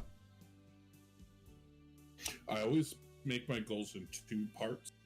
One is what I want to achieve. Okay. Then the second is what I think I'll be able to achieve. And able to achieve. Set them as like 2 layers of the same goal. So for every goal, there's two layers. Mm-hmm. So shower every day from now till Monday. Okay. That's what I want to achieve. What I think is more likely going to be achievable is 3 times, 4 times. 3 times is every other day. Yeah. Unless if you start today, then it would be 4 times. Yeah, and today counts. I mean, like if you take the first one today, and you take the next one in 2 days. So my goal is to shower every day. Okay.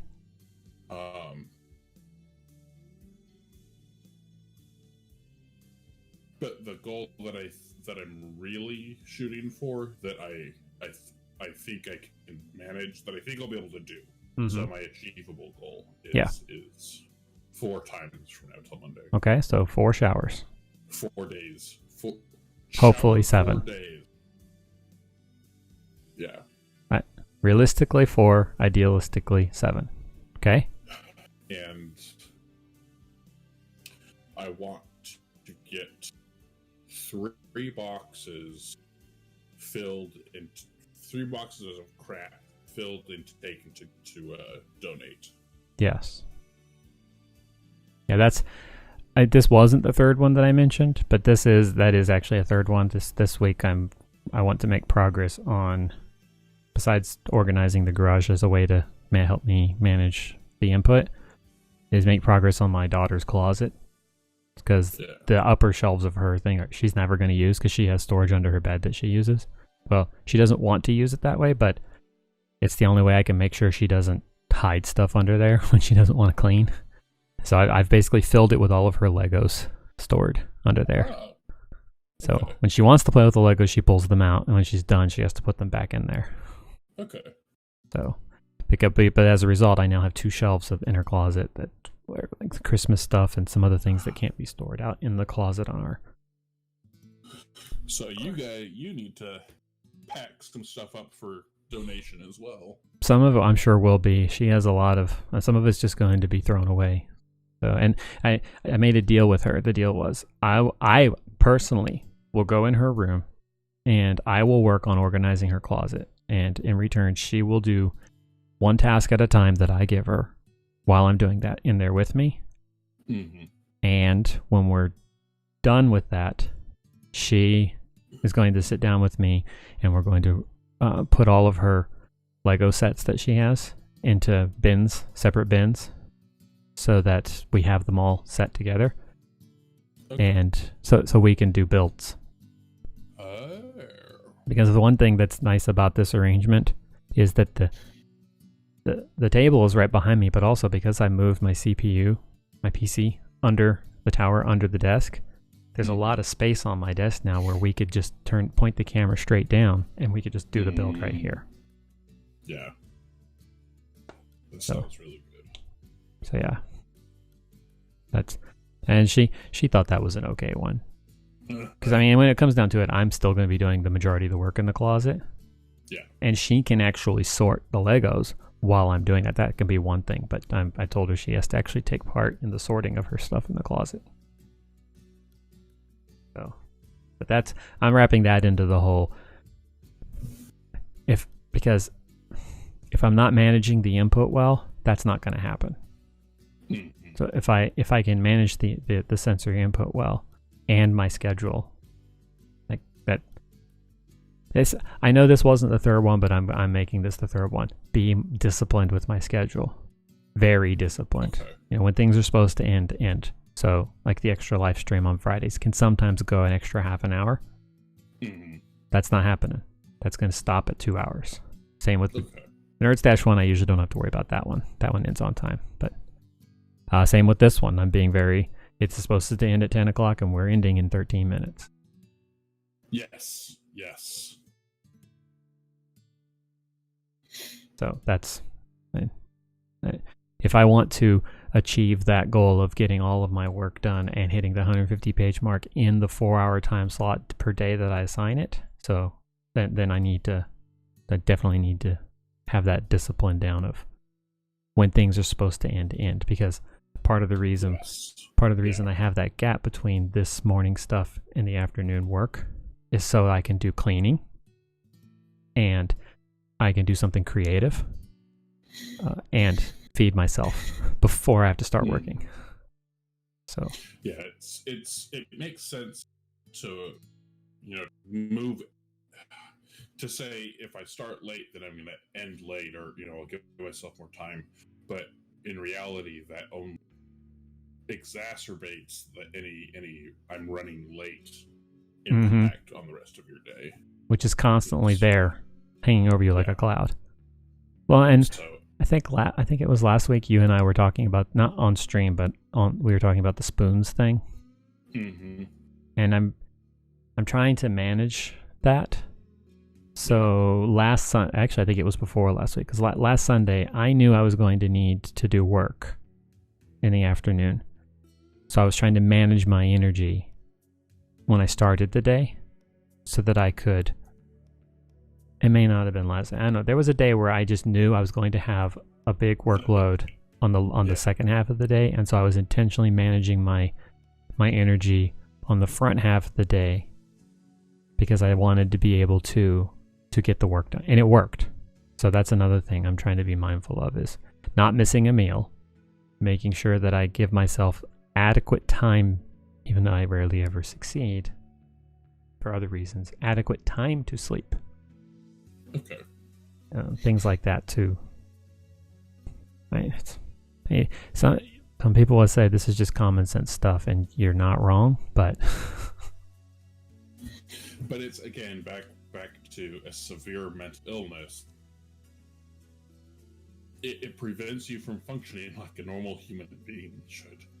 Yeah. So, and yeah, accepting that is part of this. Yeah. Which is why we talk about it. Because there are people that have. It affects your day. Yeah, there are people that have talked to me. I get a lot of people that whisper me off after the stream on Discord to just talk about, because they're listening but they don't want to talk. Yeah. Here, that will say that it's nice to hear other people struggling with the same problem. Mm-hmm. Not because you want to go, oh yeah, see, look, they struggle too. Ha. No, it's like, I'm not alone. It makes you feel more normal. Yeah, that too. It's so like the more we accurately see the range of what normal truly is, the more we feel like we fit in with the rest of humanity. Oh, okay. I remember what I wanted. Well, for one thing, you and I have to have a meeting this week. I'm saying it now, so we need to talk. I want to more organize this show into segments. Okay, so that's just saying that. But one of the things I wanted to do is as we end, I wanted to talk about one success from the week before. So you take a moment to think about it. I already have mine. So 2 days ago, there was I don't like this song. It's got words. Go away. I'm playing the Rimworld soundtrack in the background. Oh. Because the game doesn't keep the music going.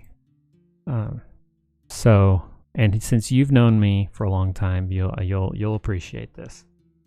There was a grammar discussion going on in a chat about pronouns. And it was simply a usage thing in terms of grammar, nothing more, right?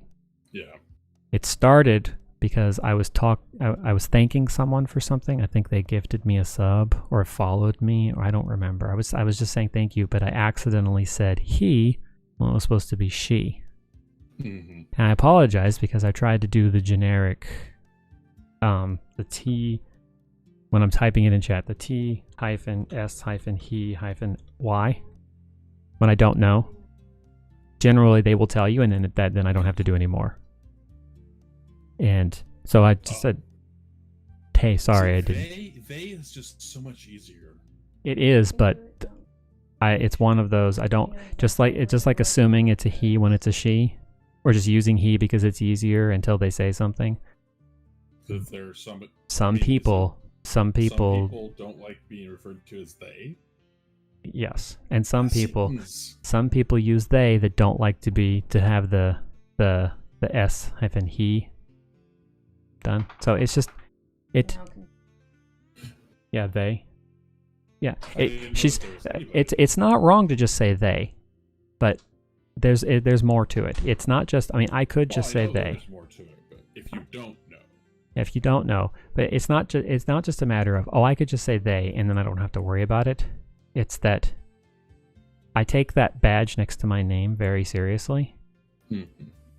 And being a safe person in a safe space. And if me taking the extra time to put the S, the /S/ and then the /Y on there makes someone feel a little more safer, it took no effort on my part to do that.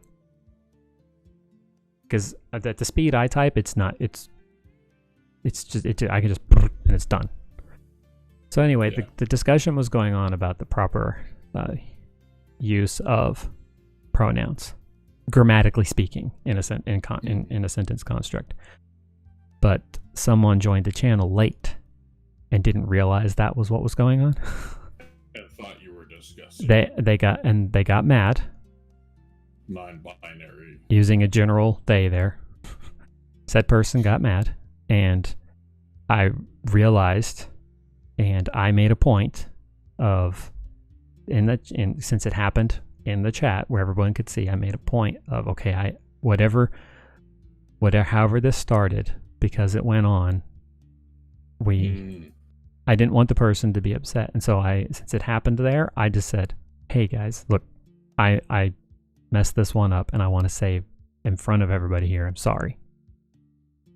And I didn't have to do that. I could have done it privately, and I did do it privately. But I wanted the person, since what I said, since the discussion where we were talking about the proper use had happened in a public forum, I wanted to make sure that it happened there. And that person then spent the next hour opening up in private chat.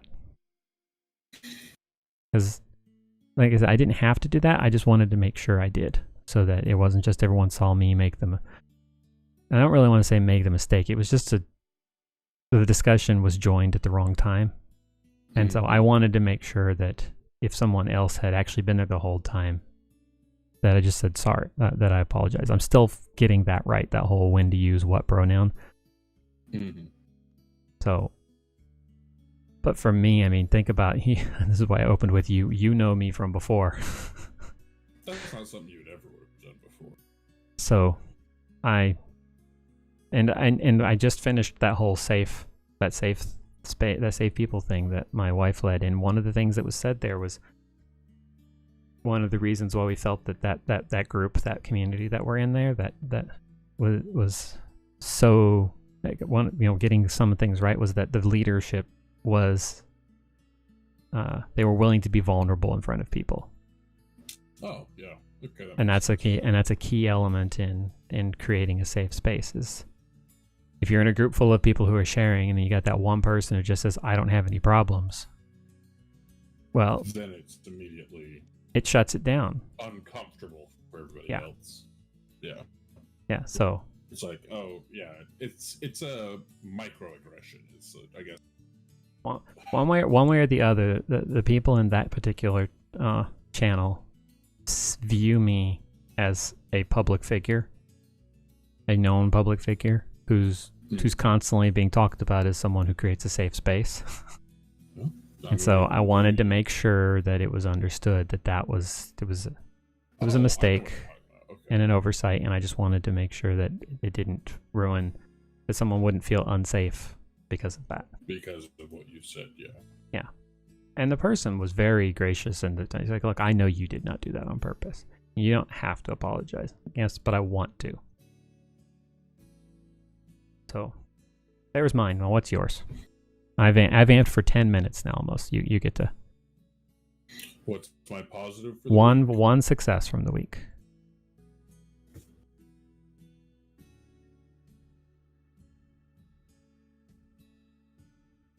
I showered yesterday.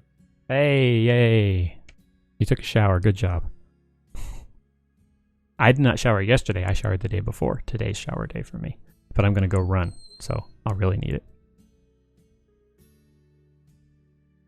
I don't really feel like I said that because... What? Oh, okay. Sorry, the door opened. I'm like, who's coming in our house? Okay, so sorry. Did you said something? I didn't hear it because of what was going on behind me. No, it's fine. So you showered. Good job. So, is there any other that you want to share? I've seen you set up and successfully play a game that you love using a technology that you've never used before. For that particular game. No, for that particular game. I count that as a success. Because it wasn't perfect. I mean, you had to clearly work through some setup and things like that, and you have the technical prowess. But don't sell that short. That is also an achievement. I will acknowledge cognitively. Mm-hmm. These are successes. Emotionally, there is nothing this week that has been a success. And unfortunately, we live in this dual reality mm-hmm. where reality and emotional reality can be. Oh, I know. You are not very wrong. different. Yeah, you are not wrong. That So, well, yes, these you are can- successes. They don't feel like successes. yeah, you can feel like you can look at a list and say, yes, I here's all my check marks, and still emotionally go, and question all of it. Well, it's not even, for me, it's not even a matter of question. It's a matter of what good is it? It's like, okay, applaud, hooray me, I took a shower. It's the poor me. Yeah. You know what I mean? I understand. It's like you said, this dual reality of that feeling of I shouldn't have to celebrate something that small. Exactly. Hmm? And so it is a success. It is a okay. I'm making something my wife just said behind me a quote. Be careful. So I should be careful, or should I just say don't? Careful. Don't good yourself. Oh, I like that one. And there's the device reminding me it is now 10. There we go. There's a new quote. Art is now in the system. It just sounds funny to say that. Don't should yourself. Okay. So, Cellist Mike, are you still there? Yeah, I'm here. Okay, cool. I wasn't sure if you stepped away. Thanks for joining this week. Yeah.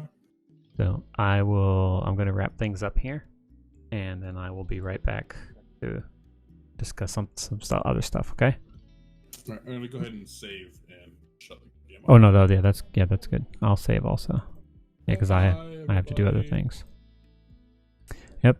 So say goodbye, Chalice Mike. Bye-bye, everybody.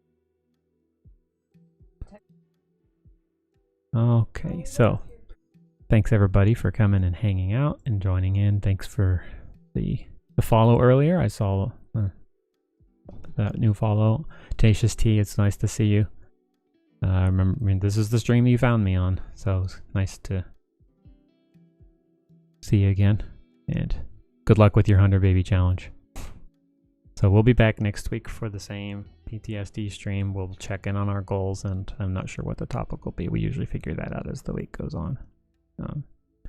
And I will be on the Nerd Stash on Wednesday for the Extra Life stream, and I'll be on the Extra Life channel on Friday for the Extra Life stream. But as far as the rest of the schedule goes, the always temporary creative stream on Tuesday, that may or may not happen tomorrow. And Thursday, that the second one, the creative one, that's not going to happen because it's Thanksgiving and I do not stream on holidays. Yeah. Hey, there's Zoe. Hi. Okay. I'm gonna set up a Okay, you go do that. So, thanks again, everybody, for hanging out. I will catch you guys for sure Wednesday on the Nerd Stash, but we'll see about the creative stream tomorrow. There are some things I could work on. It's just a matter of whether or not I want to be streaming while I work on it. So, as for a wrap up now, so as something we do on this channel, after we don't do normal rates, we do appreciation rates. So I'm going to find someone who's streaming, and there's a message that you can type. Let me send the message in. Where'd it go? I'll send it in just a second for you to be able to come spread some appreciation. And I'm actually going to do this for... I'm actually going to need to move this window because I'm not going to spell this name correctly if I don't. So some of you have seen this on stream, the Wandering Wizards game, when I do the Be Right Back stuff. And I use it on the Extra Life and Nerd Stash channels a lot. They're very popular there. But that was a a creation of InstaFluff. We did Stream Puppet, we talked about earlier, and this artist, Mayane Sane, with the help of the community. And so we're going to go say thanks for the help that they've done. So there you can type those messages to get your sub message. I think if it goes, yes, so I have to put the name in there. I set these up but I hadn't had a chance to use them yet. So there's that one for non-subs, and here's the one for subs. You can just copy. You can copy that message entirely, and then we'll go over there, let her know that we appreciate the work that she's done. So I will catch you guys next time. Thanks, and we'll see you over there in just a few moments. Bye.